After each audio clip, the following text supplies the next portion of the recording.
அனைவருக்கும் வணக்கம். இந்த பதிவில் நம்ம இதை பற்றி பார்க்க போகிறோன்னு தெரிஞ்சுக்கிறதுக்கு முன்னாடி மறக்காமல் நம்ம சேனலை சப்ஸ்கிரைப் பண்ணிக்கோங்க. பக்கத்தில் இருக்கிற பெல் பட்டனையும் கிளிக் பண்ணிவிட்டு ஆளுங்கிற ஆப்ஷன் கொடுத்துட்டிங்கன்னா நான் போடுற வீடியோக்கள் எல்லாமே மிஸ் ஆகாமல் நோட்டிஃபிகேஷனில் வந்துடும். இந்த பதிவு மிகவும் முக்கியமானது அப்படின்னே சொல்லாங்க. யாருடைய வாழ்க்கையில் தீராத கஷ்டம் இருக்குதோ, அது பண கஷ்டமோ மன கஷ்டமோ இல்லை உடம்புல ஒன்று மாற்றி ஒன்று பிரச்சனைகள் வந்துக்கிட்டே இருக்குதோ, மேலும் வீட்டில் சுபகாரிய பேச்சுக்கள் எடுக்கும்போது அதில் எல்லாம் தடைகள் ஏற்படுதோ, அவங்க எல்லாம் இப்போ நான் சொல்லக்கூடிய இந்த ஒரு விஷயத்த செஞ்சீங்க அப்படிங்கும்போது மேலே சொன்ன எல்லா விதமான பிரச்சனைகளும் நீங்கி உங்களுடைய விருப்பப்படி உங்களுடைய வாழ்க்கை அமையும் அப்படின்னே சொல்லலாம். நம்மளுடைய வாழ்க்கையில் நம்ம இப்போ பட்டுட்டு இருக்கிறோம் இல்லையா கஷ்டம், இதுக்கெல்லாம் காரணம்னு பார்த்திங்கன்னா நம்மளுடைய முற்பிறவி கர்ம வினைகள் அப்படின்னு சொல்லலாம். அது மட்டும் இல்லாமல் நம்மளுடைய முன்னோர்களை நம்ம சரிபர வழிபாடு செய்யலை, அவங்கள நினச்சி எந்த ஒரு தான தர்மமும் செய்யலை, முறையாக தர்ப்பணம் கொடுக்கல அப்படின்னாலுமே நம்மளுடைய கஷ்டம் தொடர்ந்துக்கிட்டே தான் இருக்கும் அப்படின்னு சொல்லலாம். ஏன்னா வழிபாட்டில் முதன்மையான இடத்தை பிடிக்கக்கூடியதுன்னு பார்த்திங்கன்னா குலதெய்வ வழிபாடு. ஆனால் அந்த குலதெய்வத்தினுடைய அனுகிரகம் வேணும் அப்படின்னாலே நம்ம முன்னோர் வழிபாடு சரியாக பண்ணியிருக்கணும் அப்படின்னு சொல்லுவாங்க. அதனால் மாதம் வரக்கூடிய அமாவாசை நாளில் உங்களுடைய முன்னோர்களை நினச்சி கைப்பிடி அளவுக்கு சாதத்தை எடுத்து அதில் கருப்பு எள் கலந்து தயிர் கலந்து அவங்கள நினச்சிக்கிட்டே காகத்துக்கு வச்சுட்டு அதன் பிறகு நீங்கள் உணவு எடுத்துக்கிறது நல்லது. கொஞ்சம் என்னால் வேலையெல்லாம் செய்ய முடியும் அப்படின்னு நினச்சிங்கன்னா படையலிட்டு வழிபாடு செய்கிறதே அற்புதமான பலனை உங்களுக்கு கொடுக்கும்.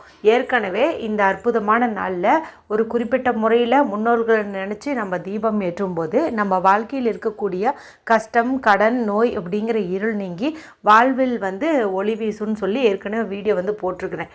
இது வரைக்கும் பார்க்காம இருந்தீங்கன்னா எண்டு ஸ்க்ரீனில் லிங்க் கொடுக்குறேன், பார்த்து அதன்படி அந்த தீபத்தை ஏற்றிடுங்க. இது பார்த்திங்கன்னா நம்ம நாளைக்கு அமாவாசை நாளில் குளிக்கும் தண்ணீரில் ஒரு குறிப்பிட்ட பொருளை சேர்த்து குளிக்கணும். அதே போல் நாளைய நாளில் ₹1 வச்சுட்டு ஒரு பரிகாரம் சொல்ல போகிறேன். அதை நீங்கள் செய்வதன் மூலமாக உங்களுடைய முன்னோர்களுடைய பரிபூர்ண ஆசி கிடைக்கும். இந்த ₹1 1 கோடியாக மாறும் அப்படின்னே சொல்லலாம். இந்த ஒரு பரிகாரத்தை செய்கிறதுக்கு எந்த ஒரு ரூல்ஸ் அண்ட் ரெஸ்ட்ரிக்ஷன்ஸுமே கிடையாது.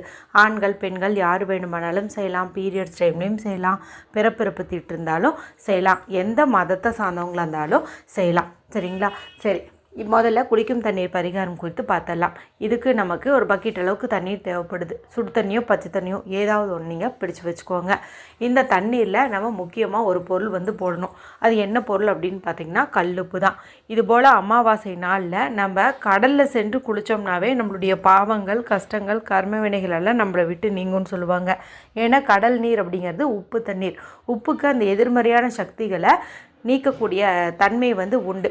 எல்லாராலையுமே கடலில் போய் குளிக்க முடியாது. அதே போல் கடல் ஊரில் இருக்குதுனாலுமே அந்த டைமில் போய் குளிச்சுட்டு வரதுங்கிறது கொஞ்சம் சிரமம். ஆனால் கடல்லிருந்து எடுத்த இந்த உப்பை நம்ம குளிக்கும் தண்ணீரில் பயன்படுத்தி குளித்தாலே நம்மளுடைய பாவங்கள் நீங்கும் அப்படின்னு சொல்லலாம். ஸோ நாளைக்கு குழந்தைங்க முதல் பெரியவங்க வரைக்கும் எல்லாருமே ஒரு பக்கெட் அளவுக்கு தண்ணீரில் கொஞ்சம் கல்லுப்பை கலந்து அந்த தண்ணீரை பயன்படுத்தி நீங்கள் தலைக்கு குளிக்கிறதோ அல்லது உடம்புக்கு குளிக்கிறதோ செஞ்சுக்கோங்க. அதன் பிறகு கூட அந்த முன்னோருக்குன்னு ஒரு தீபம் சொன்ன பாருங்கள், அந்த தீபத்தை நீங்கள் ஏற்றி வச்சு வழிபாடு செய்யலாம். அதே போல் படையலிட்டு வழிபாடு செய்கிறதுனாலும் இந்த குளியல் முறையை எடுத்த பிறகு நீங்கள் படையலிட்டு வழிபாடு செய்கிறது, காகத்துக்கு உணவு வைக்கிறது, இதெல்லாம் செஞ்சுக்கலாம். ஒருவேளை நீங்கள் ஆல்ரெடி குளித்து முடிச்சதுக்கப்புறமா தான் இந்த வீடியோ உங்கள் கண்ணில் பட்டுச்சு அப்படிங்கும்போது இது மாதிரி தண்ணியை ரெடி பண்ணி வச்சுட்டு இரவுக்குள்ளாரையாவது ஒரு முறை இந்த மாதிரி குளிச்சுக்கிறது அப்படிங்கிறது நல்லது. இல்லைங்க குளிக்கிற அளவுக்கு டைம் இல்லை அப்படின்னு நினச்சிங்கன்னா இது மாதிரி தண்ணீர் ரெடி பண்ணிட்டு முகம் கை காலாவது கழுவிக்கிட்டீங்க அப்படின்னா கூட போதும். சரி, இப்போது ₹1 வச்சு செய்யக்கூடிய பரிகாரம் குறித்து பார்த்தலாம். நம்ம வாழ்க்கையில் இருக்கிற கடன் நீங்கணும், பணம் சேரணும், முன்னோர்களுடைய ஆசி பரிபூர்ணமாக கிடைக்கணும் அப்படின்னு நினச்சிங்கன்னா இந்த ஒரு பரிகாரம் உங்களுக்கு பலன் கொடுக்கும் அப்படின்னே சொல்லலாம். ₹1 காசு ஒன்றே ஒன்று நீங்கள் எடுத்துக்கோங்க. இதை முன்னாடியே சுத்தமான தண்ணீரில் கழுவிட்டு ஒரு கிளாத்து வச்சு தொடச்சிக்கோங்க. அதன் பிறகு நீங்கள் இப்போ முன்னோர் வழிபாடு செய்கிறீங்க அப்படின்னா கண்டிப்பாக அவங்களுடைய படம் வச்சுருப்பீங்க. அந்த படத்துக்கு முன்னாடி நின்று இதை பண்ணலாம். இல்லைங்க படமெல்லாம் வச்சு நாங்கள் வழிபாடு செய்யும் பழக்கம் இல்லை, சும்மா அவங்கள நினச்சி இலை போட்டு கும்பிடுவோம் அப்படிங்கிற மாதிரி இருந்தால் சரி, நீங்கள் பரவாயில்ல அந்த மாதிரியே கூட பண்ணிக்கோங்க.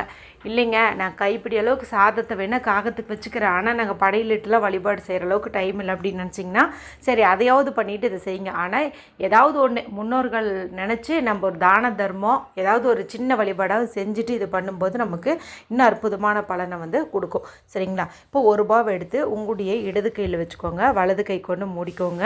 இப்போ கிழக்கு பக்கம் ஈஸ்ட் ஃபேஸிங் பார்த்த மாதிரி நின்றுட்டு நான் சொல்லக்கூடிய இந்த ஒரு மந்திரத்தை உங்களால் எத்தனை முறை சொல்ல முடியுமோ அத்தனை முறை வந்து சொல்லுங்கள். இல்லைங்க ஒரு எண்ணிக்கை கணக்கு சொல்லுங்கள் அப்படின்னு கேட்டிங்கன்னா ஒரு 27 முறையாவது நீங்கள் சொல்லுங்கள். சரி, நீங்கள் சொல்ல வேண்டிய அந்த மந்திரமானது உங்களுக்கு ஸ்க்ரீனில் தெரியும், நானும் சொல்லி காட்டுறேன். ஓம் பித்ருகணாய வித்மகே ஜகத்தாரணி தீமகி தன்னோ பித்ரோ பிரசோதயாத். ஓம் பித்ருகணாய வித்மகே ஜகத்தாரணி தீமகி தன்னோ பித்ரோ பிரசோதயாத். இதுதாங்க ரொம்ப ரொம்ப சக்தி வாய்ந்த ஒரு மந்திரம் அப்படின்னு வந்து சொல்லலாம். இது வந்து பித்ருனுடைய காயத்ரி மந்திரம். இந்த மந்திரத்தை நம்ம சொல்லும்போது முன்னோர்களுடைய பரிபூர்ண ஆசி வந்து கிடைக்கும். மேலும் நம்ம படையலிட்ட பிறகோ காகத்துக்கு சாதம் வச்சதுக்கப்புறமோ இந்த மந்திரத்தை சொல்லும்போது அவங்க நேரடியாக வந்து இந்த உணவை எடுத்துக்குவாங்க அப்படின்னு வந்து சொல்லப்படுது. இதை நீங்கள் செஞ்சீங்க அப்படிங்கும்போது அவங்களுடைய ஆசீர்வாதம் பரிபூர்ணமாக உங்களுக்கு வந்து கிடைக்கும். உங்கள் வாழ்க்கையில் இருக்கக்கூடிய அனைத்து விதமான கஷ்டங்களும் நீங்கும். வாழ்க்கையில் ஒரு முன்னேற்றம் வந்து ஏற்படும்.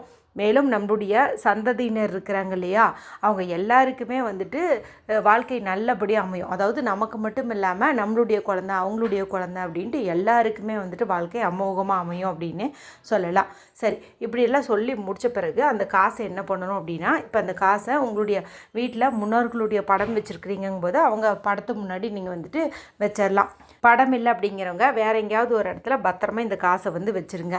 நீர்நிலைகளுக்கு செல்லக்கூடிய பாக்கியம் உங்களுக்கு எப்போ கிடைக்குதோ, அதாவது ஒரு குளமோ ஏரியோ அல்லது கடலோ ஆறோ இது போல் நீர்நிலைகளுக்கு நீங்கள் போகும்போது அந்த காசு இருக்குது இல்லையா, அது நீங்கள் எடுத்துகிட்டு போயிட்டு அந்த தண்ணிக்குள்ளார வந்துட்டு போட்டுருங்க. இது ஒன்று மட்டும் நீங்கள் பண்ணிங்க அப்படின்னா போதும். உங்களுக்கு நாளைக்கே டைம் கிடச்சிச்சினாலும் பண்ணலாம், இல்லை மறுபடியும் எப்போ டைம் கிடைக்குதோ அப்போ உங்கள் ஊரில் உள்ள நீர்நிலைகளில் நீங்கள் இதை கொண்டு போயிட்டு சமர்ப்பணம் பண்ணிட்டீங்க அப்படின்னாவே போதும். உங்களை பிடிச்சிட்ருக்கக்கூடிய அத்தனை விதமான கஷ்டங்களும் உங்களை விட்டு நீங்கும், சகல சௌபாக்கியங்களும் கிட்டும், 16 செல்வங்களும் முன்னோர்களுடைய அருளால் உங்களுடைய வீடு தேடி வரும் அப்படின்னே சொல்லலாம். அனைவரும் இந்த எளிமையான விஷயத்தை செஞ்சு பலனடையுங்க.